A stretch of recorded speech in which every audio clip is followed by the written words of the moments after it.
ይሄ እንግዲህ አባታችን ሆይ በጣም ከባዱ ጸሎት ነው። ይገርማቸዋል። ብናውቀው አንጸልየው። እኛም የበደሉንን ይቅር እንደምንል አቤቱ ይቅር በለን ማለት በአጭር ቋንቋ እኛ የበደሉንን ሰዎች ይቅር ካላለን ይቅር እንዳትለን ማለት። ቂም መያዝ ማለት ጓደኛህን ለመጉዳት ብለህ መርዝ መጠጣት ነው። ወንድሜን ምን ያህል ይቅር ልበለው የሚል ጥያቄ ካለ ባጭሩ አንተ እግዚአብሔር ይቅር እንዲልህ የምትፈልገውን ያህል ይቅር በለው። አይ ከዚህ በላይ ይቅር አልለውም ካልክ እግዚአብሔርም ከዚህ በላይ ይቅር አይልህም። እኛ ራሳችን ላይ እንጨክናለን።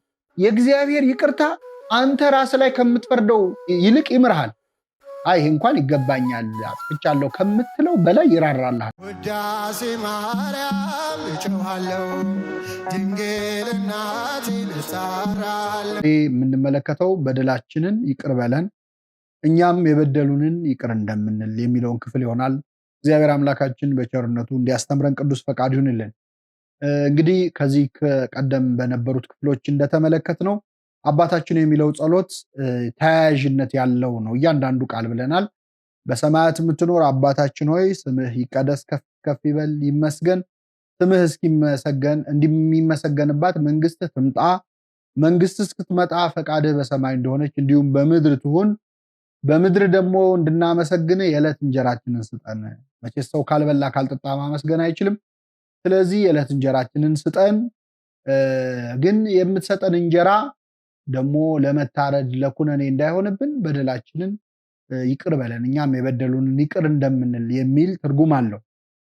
እንግዲህ ብዙ ጊዜ የዕለት እንጀራችንን ስጠን ብለን ቀጥለን ነው በደላችንን ይቅር በለን እኛም የበደሉን ይቅር እንደምንል ያልነው። ብዙ ጊዜ ሰው በተለምዶ ሰው ከበላ ከተጣ መቼስ ኃጢአት መስራቱ አይቀርም ይላል አይደል? ስለዚህ የዕለት እንጀራ ከተሰጠን የዕለት ኃጢአትን መስራታችን ስለማይቀር የዕለት እንጀራችንን ሰጥተህን ጠግበን እንዳናስከፋ በጥጋም ምክንያት መቼስ ከመብል ቀጥሎ ኃጢአት መከተሉ አይቀርም። በሉ ጠገቡ ሊዘፍኑ ተነሱ ነው የሚለው መጽሐፍ ቅዱስ። በሉ ጠገቡ ፈጣሪን ረሱ ነው የሚለው። ስለዚህ ከመብላት ከመጠጣት የዕለት እንጀራ ከማግኘታችን የተነሳ ጠግበን እንዳናስቀይም እግዚአብሔር ማን ነው እንዳልል ይላል ሰሎሞንም። እንጀራዬን ስጠኝ ድሃም ባለጠጋም አታድርገኝ እግዚአብሔር ማን ነው እንዳልል ወይ ደግሞ እንዳልሰርቅ ይላል። ስለዚህ ከረሃብም ከጥጋብም የሚመጣ ኃጢአት አለና የዕለት እንጀራችንን ከሰጠን ደግሞ ጠግበን እንዳናስቀይምህ በደላችንን ይቅር በለን። ሰው በጥጋቡ የሚሰራው ብዙ ኃጢአት ነውና በደላችንን ይቅር በለን የሚለው ጸሎት ከዕለት እንጀራችንን ስጠን ቀጥሏል ማለት ነው። እንግዲህ በእውነት ይህ ጸሎት በጣም ከአባታችን ወይ በጣም ከባዱ ክፍል ነው። በደላችንን ይቅር በለን እኛም የበደሉንን ይቅር እንደምንል የሚለው ማለት ነው። መቼስ የሰው ልጅ የመጨረሻ የምድር ላይ ስኬቱ የተልእኮ ሁሉ ፍጻሜ የኃጢአት ስርየት ማግኘት ነው ከምንም ነገር በላይ እና የዚህ ጸሎት በጣም ጥልቁ ክፍል በደላችንን ይቅር በለን እኛም የበደሉንን ይቅር እንደምንል የሚለው ነው። ህድግ ለነ አበሳነ እንደውም በደላችንን ተውልን ነው በግዕዙ የሚለው ተውልን። ይቅር በለን ብቻ ሳይሆን ተውልን፣ በቃ እርሳልን አይነት አያያዝ ያለው ጸሎት ነው። አበሳነ ወጌጋየነ በግዕዙ አበሳነ ወጌጋየነ እንግዲህ ሁለት ነገሮች ፍጹም የሚል ትርጉም ይኖራቸዋል ተከታትለው ሲመጡ በግዕዙ። ሌላው ግን አበሳና ጌጋይ የሚለውን ለትልቅና ለትንሽ ኃጢአት፣ ትንሹንም ኃጢአት ትልቁንም ኃጢአት፣ በመርገም የመጣውንም ኃጢአት ደግሞ ታናሹንም ኃጢአት ይቅር በለን ማለት ነው። እንደየዘመኑ ይህንን ትርጓሜ ሰጥተውታል አባቶቻችን። እንግዲህ እግዚአብሔር ይቅር ባይ ነው። በደላችንን ይቅር በለን የሚለውን ቃል ለእግዚአብሔር ስንናገር እግዚአብሔር ይቅር ባይ አምላክ መሆኑን ከማመን የመነጨ ነው።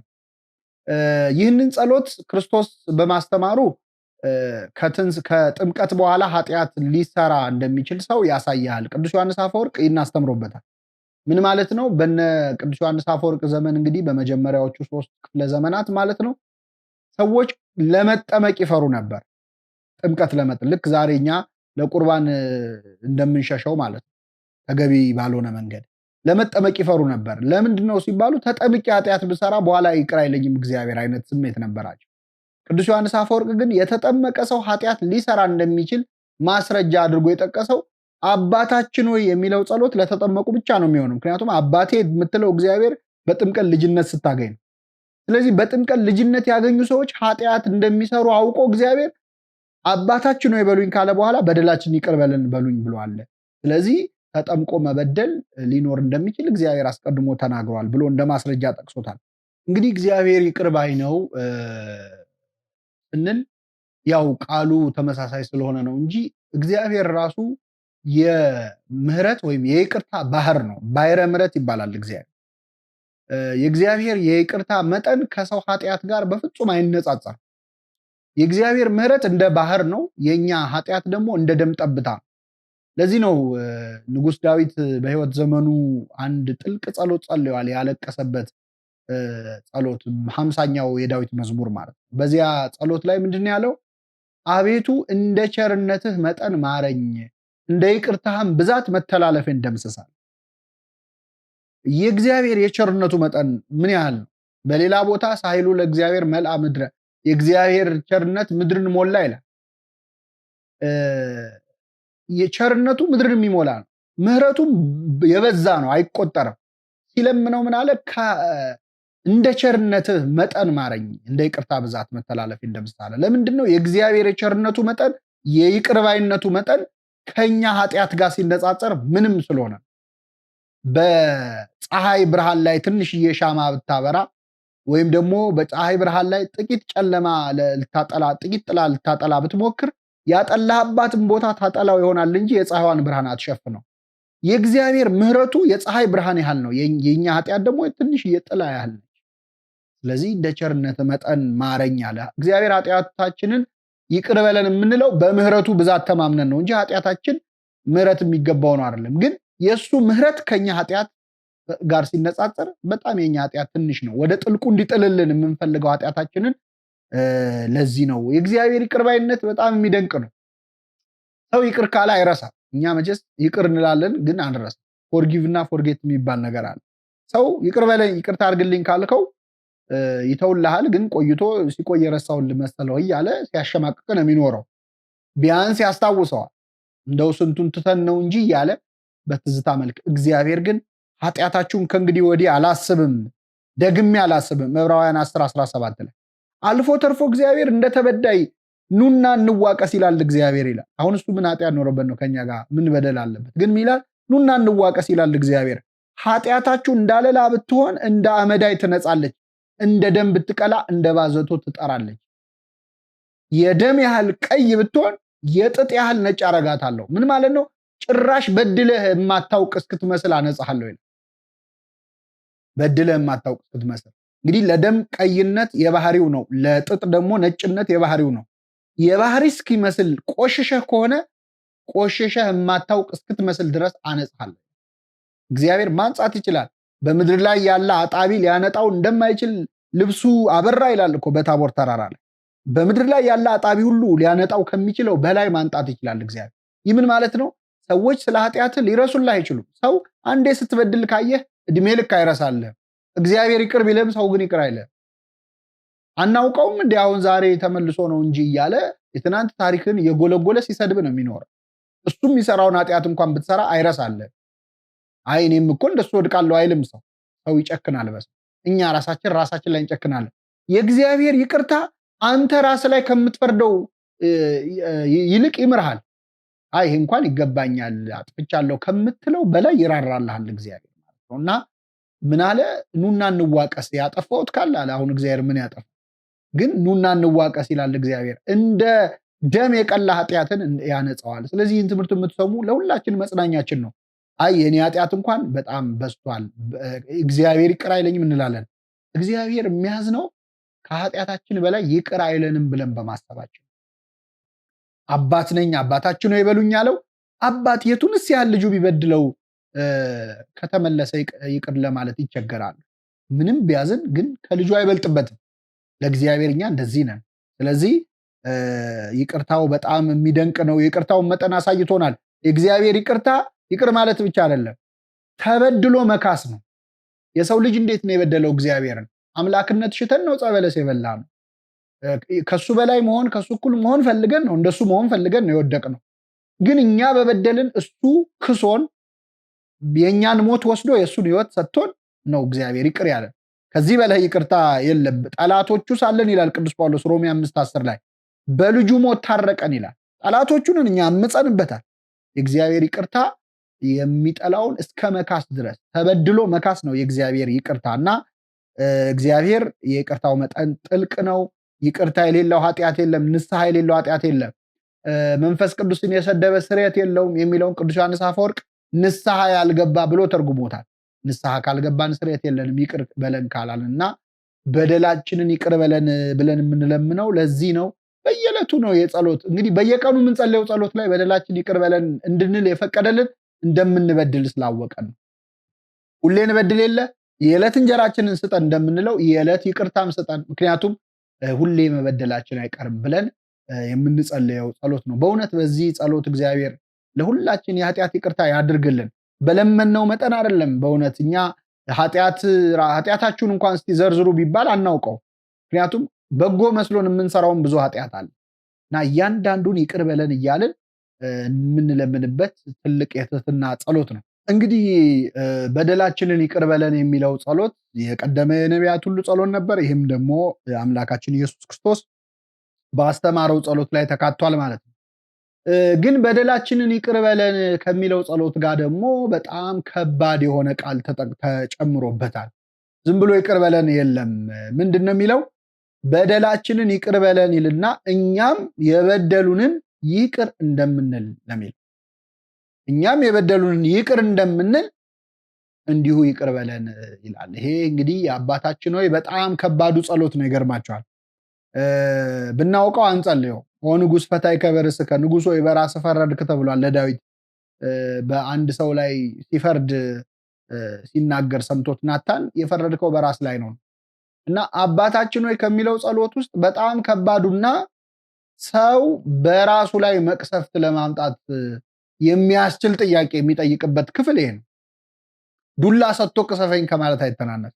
ምንድን ነው የሚለው? እኛም የበደሉንን ይቅር እንደምንል አቤቱ ይቅር በለን ማለት በአጭር ቋንቋ እኛ የበደሉንን ሰዎች ይቅር ካላልን ይቅር እንዳትለን ማለት። ይሄ በጣም እንደው አንዳንድ ሰው ከብዶት እንል ዘንድ ይላል። አይልም። ጫማ ይስተካከላል እንጂ እግር አይስተካከል። የኛ ቂመኛ ልብ ነው እንጂ መቀየር ያለበት ጸሎቱ ምንም ሊደረግ አይችልም። ወረድ ብላችሁ እዛው ማቴዎስ 6 ላይ ከዚህ ጸሎት ስር ስታገኙት ወንድማችሁን ይቅር ካላላችሁ ይቅር አትባሉም ተብሎ በግልጽ ማለት ነው። ስለዚህ ምንም ማስተባበያ የለውም። እንል ዘንድ አይደለም የሚለው እኛም የበደሉንን ይቅር እንደምንል ነው የሚለው። አቤቱ ይቅር በለን። ይሄ በጣም ከባድ ጸሎት ነው። በመጽሐፈ መነኮሳት አንድ አባት ከአባታችን ወይ ላይ አንድ ቃል እንድጨምር ቢፈቀድልኝ ረስየነ ይቅር እንድንል አድርገን የሚል ቃል ጨምርበን ነበር አለ። ምን ዋጋ አለው? አይጨመርም። ይከብዳል ግን ለማለት ማለት። ምክንያቱም አንተ ወንድም ላይ ቂም ይዘህ የማታናግረው ሰው ካለ የእሷን ፊት አያሳየኝ የእሱን ፊት አያሳየኝ እያልክ ቆመህ እኛም የበደሉንን ይቅር እንደምንል አቤቱ ይቅር በለን ካልክ ከነ ቅድመ ሁኔታው ነው እየጸለይክ ያለው። በጣም ከባድ ነው ይህን ለመናገር። እኔም አሁን የምናገረው እንደው ይቅር ያላልኩትን ይቅር ሳልን ለመናገር በጣም ይጨንቀኛል እኔም ራሴ። እና በዚህ ትምህርት የምታዩ ሰዎች እኔንም ይቅር በሉኝ። እኔም ይቅር ያላልኩት ካለ አሁን አስቤ ይቅር ማለት አለብን። በጣም አስጨናቂ ነው። ምክንያቱም ራስህ ላይ እየፈረድክ ነው ያለው። ምንም አንድ እርምጃ መራመድ አትችልም። ይህ ቃል ይሄ ክፍል ከአባታችን ነው ትምህርት የእውቀት ጉዳይ አይደለም። አሁኑኑ ይህን ትምህርት አሁን እዚህ ላይ ፖዝ አድርግና ይቅርታ የምጠይቀው ሰው ካለ ይቅርታ ጠይቂ። ለጠቅላላ እውቀት አይደለም የምንማረው፣ ልንኖረው ነው። ወይ አለዚያ ቢቀርብን ይሻል። ግን በሰማነው ቁጥር የበለጠ ያስጠይቀናል። ይቅር ካላልኩ ይቅር አትበለኝ ማለት ነው። ብዙ አባቶቻችን በዚህ ተጨንቀዋል። በገዳም በአንድ ጊዜ በጣም ሁለት አባቶች ተጣልተው አባ ሲሶ የሚባል አባት ታረቁ ብሎ ለመናቸው። አንደኛው አባት ብሞት ይቅር አልልም ይቅር አልልም። ከዛ በኋላ እስቲ እንጸልይ አብረን አለውና አብረው ሲጸልዩ አባታችን ሆይ በሰማያት የምትኖር ብሎ መጨረሻ ላይ ኃጢአታችንን ይቅር እንደምንል አቤቱ ይቅር በለን የሚለውን ሲል ይሄ አባት ልቡ ተነካና አልቅሶ እዛ ወንድሙን ይቅርታ ጠየቀ። እኛ ይህንን ጸሎት ከፍተን ራሱ አንዳንዴ የእርቅ ስነስርዓት የቤተሰብ ጸብ ወይ የጓደኛ የተጣላበት በአባታችን ነው የሚከፈት እና በፍጹም አልታረቅም ብለው ሰዎች እምቢ ብለው በሉሽ በጸሎት ይዘጋ ሲባል ቆመው ደግሞ እኛም የበደሉን ይቅር እንደምንል ይላል። ይሄ ማለት መግቢያውን መውጫውም አደራ ቅሰፈኝ ብሎ መሄድ ማለት። ስለዚህ ይቅር ያላልነው ሰው ካለ ይቅር ማለት ያስፈልጋል። እኔ እኮ አንዳንዴ አሁን ችግሩ ይቅርታ ማድረግ ማለት መንገድ ላይ ስትሄድ የገፈተረን ሰው ይቅርታ እሱ አይደለም። እሱ ማንም ይለዋል። የሆነ አምረን የምንጠላው ሰው የለም እንደው ስሙ ሲነሳ የእሱ ነገር በቃ እሱን ነው ይቅር በሉ የተባለ። ምን ላርግ እኔ ብዙ ታገስኩኝ አንዴ ሁለቴ፣ ግን ትዕግስት ፍራቻ እየመሰላት የበለጠ እየባሰበት ነው የመጣው አሉ ብዙ ኤክስኪውዞች የምናቀርባቸው። እንዲህ ስለሆነ ነው እሱን ዘለ ይቅር በል ነው የተባለ። በጣም ከባድ ነው። እነዚህን ጥቅሶቻቸው ለሰዎች ኃጢአታቸውን ይቅር ብትሉ የሰማይ አባታችሁ እናንተን ይቅር ይላችኋል፣ ለሰዎች ኃጢአታቸውን ይቅር ባትሉ አባታችሁ ኃጢአታችሁን ይቅር አይላችሁ። የሚምሩ ብፁዓን ናቸው ይማራሉና ይላል። ስለዚህ በጣም ከባድ ነው። ስለዚህ እኔ አንዳንድ ሰው ደግሞ በዛ አንዴ ይቅር አልኩት፣ ሁለቴ ይቅር አልኩት፣ ሶስቴ ከዚህ በላይ ምን አለ ይላል። ጠየቀው እኮ ቅዱስ ጴጥሮስ ወንድሜ ቢበድለኝ ስንት ጊዜ ልተውለት? 7 ጊዜ ነውን? አለ አይደለም 7 ጊዜ 70 ነው አለ። ይሄ ማለት ካልኩሌተር አመጣ 490 እንድትል እሱ አይደለም። በቃ ፍጹም ማለት ነው። እስመ ሁልቆ ሳበ በኀበ ዕብራውያን ፍጹም ውእቱ ይላል። ፍጹም ይቅር በለው። በአጭር ቃል ግን ወንድሜን ምን ያህል ይቅር ልበለው የሚል ጥያቄ ካለ ባጭሩ አንተን እግዚአብሔር ይቅር እንዲልህ የምትፈልገውን ያህል ይቅር በለው። አይ ከዚህ በላይ ይቅር አልለውም ካልክ እግዚአብሔርም ከዚህ በላይ ይቅር አይልህም። ስለዚህ ይቅርታን ፈላጊ ሆነን መጨካከን የለብንም። በወንጌል ክርስቶስ ምን አለ? አንድ ሰው ዕዳ ነበረበት። ያንን ዕዳ ክፈል ብሎ ጌታው ሲያስጨንቀው እባክህ ማረኝ፣ ጊዜ ስጠኝ ሰርቼ ልክፈል አለ። ተሰርቶ የማይከፈል ብዙ ዕዳ ነው ግን የነበረበት። እሺ ብሎ ማረው። ተምሮ ሲወጣ ግን ሌላ ሰው አገኘ። ሲያገኝ በጣም ትንሽ ዕዳ ነው ያለበት። ያ ሰው አንቆ እስር ቤት ወረወረው ይላል። ለምን አልከፈልከኝም ብሎ። እሱ እኮ ይቅርታ አግኝቶ ነው የወጣው። ተመልከቱ። እሱ ተሰርቶ የማይከፈል ዕዳ ይቅር ተብሎ ወጥቶ ትንሿን ዕዳ ሰርቶ እንኳን እንዳይከፍለው እስር ቤት ወረወረው ሌላኛውን ወንድሙን። ይህን የሰማው ጌታ ቀጣው ይላል። ወረወረው፣ ልቅሶና ጥርሶ ማፋጨት ወዳለበት። ይህ ምን ማለት ነው? እግዚአብሔር ትልቅ ኃጢአት ይቅር ብሎን እኛ ትንሽ ነገር ይቅር አንልም ሰዎች። አንድ ቀን እንዲህ ብላኛለች እንዲህ ብሎኛል ብለን እኛ እኮ በግብር የሰራ ነው በጣም ብዙ ይቅር ያለን ኃጢአት አለ። እግዚአብሔር ብዙ ኃጢአት አለ። ያንን እግዚአብሔር ትቶልን እኛ ግን በንግግር ገላመጠችኝ፣ እንዲህ ያለኝ፣ ስሜን አጠፋ፣ ምን እንዲህ ብለን ለእድሜ ልክ የምንጸየፈው ማናናግረው ሰው አለ። እና ይሄ አባታችን ወይ ውስጥ ያለው ቃል በጣም ከባድ ጸሎት ነው። ቅዱሳን ራሱ በቅተው ይቅርታ ካላረጉ ግን በቃ ብቃታ ጸሎታቸው ሁሉ ገደል ይገባል። አንድ አባት ይገርማቸዋል ብቃት ላይ ነበሩና እንግዲህ ቅዱሳን ሲበቁ ተፈጥሮ ይታዘዝላቸዋል ማለት ደመና ይጠቅሳሉ፣ ፀሐይ ያቆማሉ እንደነ ኢያሱ፣ ዝናብ ያዘንባሉ፣ ዝናብ ይለጉማሉ እንደነ ኤልያስ፣ የፈለጉትን ተአምር ወደ ማድረግ ይመጣሉ። አንድ አባት ተፈጥሮ እስኪታዘዝላቸው ድረስ በቅተው ነበርና ገዳም ውስጥ ቁጭ ብለው አንድ ሰው ሊጠይቃቸው መጣ። ድሮ ዓለም ላይ ያሉ ከምናኔ በፊት የሚያውቃቸው ማለት ነው። እና መጣና እንዴት ኖት አባቴ፣ እንደው በእውነት በረከቱ ይደርብኝ ብሎ ጸሎታቸውን ተቀብሎ ስለ ድሮ ነገር ያወራቸው ጀመር። አለን አይደል ገዳም ሄደን አባቶችን የሸሿትን ዓለም እየጎተትን የምንስብባቸው አለን። አንዳንዴ ስልክ ሰተን ከተማ ሲመጡ ይደውሉልኝ ብለን ደህና አርፎ የተቀመጡትን መነኮሳት ምንበጠብጣለን። እና ይህም ሰው ሄዶ የድሮ ትዝታ እያለ ያወራቸዋል። መጨረሻ ላይ ትዝ ይሎታል ግን እንደው አንድ ሰው እህቶትን ደፍሮ ታናሽ እህቶትን ገለዋለሁ ብለው ሲያባሩት ያጡ ሰው ነበርና ትዝ አሉት። እንደው አሁን ቢመጣ ጥሩ ነበር፣ እንደው ይቅርታ ያደርጉለት ነበር ሲል እኔ አሉ ያን እህቴን የደፈረውን ባገኘው አልምረውም፣ መሬት ተሰንጥቃ ተዋጠኝ ብለው ሲምሉ መሬት ተሰንጥቃ ዋጠቻቸው። ምክንያቱም ተፈጥሮ ይታዘዝላቸዋል ብለናል፣ በቅተዋልና ሞቱ ይባላል። ይሄ ምንድነው? እስከ ቅድስና ደርሰህም ይቅርታ ከሌለ ቂም ካለብህ ይጎዳል። ቂም አንዳንዴ ሰዎች ላይ ቂም ይዘን እነሱን የጎዳን ይመስላል። አይደለም። ማን ነው? ኔልሰን ማንዴላ ታላቁ ሰው አንድ ትልቅ ነገር የጻፈው አለ። ቂም መያዝ ማለት ጓደኛህን ለመጉዳት ብለህ መርዝ መጠጣት ማለት። እሱ ቅጥል ይበል ብለህ አንተ መርዝ አጠጣ። ብዙ ሰዎች አላችሁ እንደዚህ መርዝ እየጠጣችሁ ያላችሁ፣ እየጠጣን ያለን ብዙ ነን። ሌላውን ጎዳን ብለን ማለት በፍጹም አላናገራትም እያለን ግን እንቅልፍ እናጣለን በጥላቻ። ይቅርታ ስታደርግ ለጊዜው ያማል፣ ከዛ ግን እረፍት ነው ሰላም የምታገኘው። እና በእውነት በጣም ከባድ ቢሆንም ግን ትልቅ ጸሎት ነው። ክርስቶስ መስቀል ላይ የጸለየው ጸሎት የሚያደርጉትን አያውቁምና ይቅር። ገና ችንካሩ ሚስማሩ ከእጁ ሳይወጣ እኮ ነው፣ ቆይቶ አይደለም። እኛ አልፏል ሆዲፍ ጆ ብለን ነው አይደል? እሱ ግን ገና ሚስማሩ ሳይወጣ የሚያደርጉትን አያውቁምና ይቅር በላቸው አለ እና ይሄ ትልቅ ጸሎት ነው። ሰማዕታት ሁሉንም ብታዩ እነ ቅዱስ እስጢፋኖስም ይቅር በላቸው ነው ያለው። ለምን መሰላችሁ? ቂም ይዘው ለምሳሌ እነ ቅድስት አርሴማ እነ ቅዱስ ጊዮርጊስ የሚገሏቸውን ሰዎች እንደው የእናንተን መጨረሻ ያሳየኝ የሲኦል መቆስቆሻ ያርጋችሁ እግዚአብሔር ብለው ተራግመው ቢሞቱ ሰማዕትነታቸው ዋጋ ያጣል። ሰውነቴን አሳልፌ ለእሳት ለስለት ብሰጥ ፍቅር ግን ከሌለኝ ከንቱ ነኝ ተብሎ። ስለዚህ ሰማዕትነታቸው ዋጋ እንዳያጣ ሲሉ ይቅር በላቸው ይላሉ።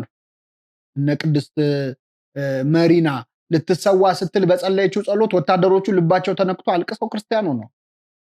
ከዚህ ድረስ ነው እና ሰማዕትነትን ዋጋ የሚያሳጣ ነው። በእውነት ይቅር ለማለት እግዚአብሔር ይቅር የሚል ልቡና ለሁላችን ያድለን። በበደልነው ብቻ ሳይሆን በተበደልነው እንኮነናለን። ሰዎች በድለውን ያስኮንኑናል። በምድር ከበደሉን በላይ ቂም በማስያዛቸው ምክንያት ይበድሉናል እና እኛም የበደሉንን ይቅር እንደምንል አቤቱ ይቅር በለን ማለት ይሄ ነው። እኔ ይቅርታ ሳረግለት አልሰማ ካለ እሱ እግዚአብሔር የሚጠይቀው ያንተን ብቻ ነው። ቢቻላችሁስ በእናንተ በኩል ከሰው ሁሉ ጋር በሰላም ኑሩ ተብሎ ተጽፏል። መጽሐፍ ቅዱስ ይቅር በል ብቻ አይልም። ይገርማቸዋል። ጭራሽ ውደደው ደግሞ ይላል። ይሄ ከባድ ነው። አንዳንዴ ይቅርታ አድርጌላታለሁ አይኗን ግን ማየት አልፈልግም ይላል። አንዳንዴ አይ ወንጌሉ ግን ይላል ጠላቶቻችሁን ውደዱ። ማድረግ ቢያቅተን ቢያንስ እንመነው። አሁን ይሄ ሲባል አሁን ይሄ እንዴት ይቻላል? የማይሆን ነገር እጭ ብሎ ሰው ይቶ አይደለም። ቢያንስ እስቲ እንመነው። ማድረግ አቅቶናል፣ ግን እንደው ይሄ ነው እግዚአብሔር ያለው ይሄን ነው ብንል ጥሩ። እግዚአብሔር በበደላችን አልጠላንም። ስለዚህ የበደሉንን ይቅር እንላለን። ከዛ ውደደው ይላል። ቢራብ አብላው፣ ቢጠማ አጠጣው። ከመትኩኑ ውሉደ ለአቡክሙ ዘበሰማይ፣ ለሰማይ አባታችሁ ልጆች ከሆናችሁ አባታችን ነው ብላችሁ ከጸለያችሁ ለጠላት መልካም አድርጉ ይላል። ቅዱስ ዮሐንስ አፈወርቅ ደግሞ ጠላትን ማጥፋት ከፈለክ እኔ ልንገር መፍትሄውን ይላል። ወዳጅ አድርገው። ጠላት እንዳይኖር ከፈለክ ወዳጅ አድርገው ይላል እና ይህ ትልቅ ጸሎት ነው። አባታችን ሆይ በደላችንን ይቅር በለን እኛም የበደሉንን ይቅር እንደምንል። ይህንን ጸሎት ከሰው ጋር ተጣልተ እንዴት ትጸልየዋለህ? ቢቀርብ ይሻላል። አታስፈርድ ራስህ ላይ። አይ እንዲህ ከሆነ ጸሎቱ ይቅር አይደለም። ስህተት በስህተት አይታረምም። ጸሎቱን ሳይሆን ቂሙን አርመው ማለት ነው እና ይህን ትምህርት የሰማችሁ ሰዎች መቼስ ሁላችንም አናጣም የሆነ የምንቀየመው ሰው፣ የምናኮርፈው ሰው፣ ስነ ቃሉም ምናምን ደግሞ በቃ ግጥማችንም ምንም ጥቃት አልወድም ምናምን እያልን አይደለም የምንፎክረው።